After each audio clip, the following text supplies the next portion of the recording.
US bombers, fighter jets and spy planes will be sent to Australia to enhance its already growing military bases.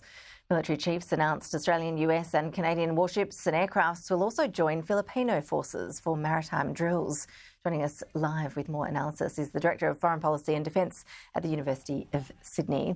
Good to see you, Peter Dean. Thank you for joining us. It sounds like we should get used to a greater US defence presence on home soil. Yeah, absolutely. This is a continuation at AUSMIN on what's been happening for a lot of years now.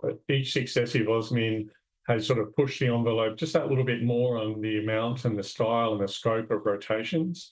A couple of years ago, it talked about the rotation of all US aircraft types, and now it specifically this year talks about bombers and fighter, maritime patrol and surveillance aircraft.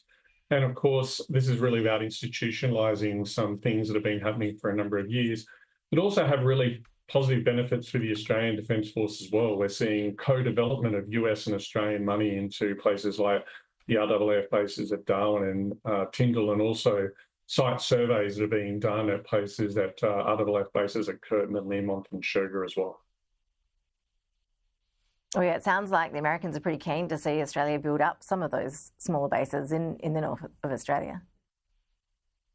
Yeah, look, I think this is a matter of geography. The US is wanting to have a greater presence in the Indo-Pacific. It's part of a long-term plan, the United States, through successive governments from the Obama administration through to the Trump and now Biden administration, where they're placing an increasing emphasis on our region because of the growing prosperity of our region, but also because of the growing behaviour that we're seeing from the People's Republic of China, from North Korea, from Russia in the Indo-Pacific, as they use coercion and force and intimidation to try and achieve their strategic goals. So this is about a part of a broader deterrence, regional deterrence effort that Australia is a part of with the United States, with Japan, with South Korea, with the Philippines and other countries in our region.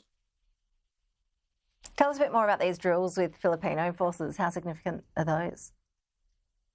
Look, I think they're pretty significant. What we've seen is the announcement earlier this year of a sort of partnership and a squad, as they call it, which is the four countries coming together with the Philippines to protect those claims. And I think this is really about the claims of the South China Sea that China has been making. Now, those claims are not supported by international law. In fact, the international courts rejected China's claims outright and said there was absolutely no basis for those claims. So China has been pursuing coercion and intimidation of the Philippines, the threat of force, or as we've seen in a few cases, the actual use of military force or paramilitary force to press their claims in the South China Sea. And this is a stepping up in response to that by the United States, by Australia and other countries in order to protect international law and to protect the freedom of the seas and to provide maritime security in our region. And maritime security is absolutely key to Australia's prosperity and way of life. Without maritime security, there is no economic security for Australia, and the system of trade and engagement and rules and law in our region will come under further stress. Professor Peter Dean, always appreciate your insights. Thanks for joining us. Thank you very much. It's a pleasure.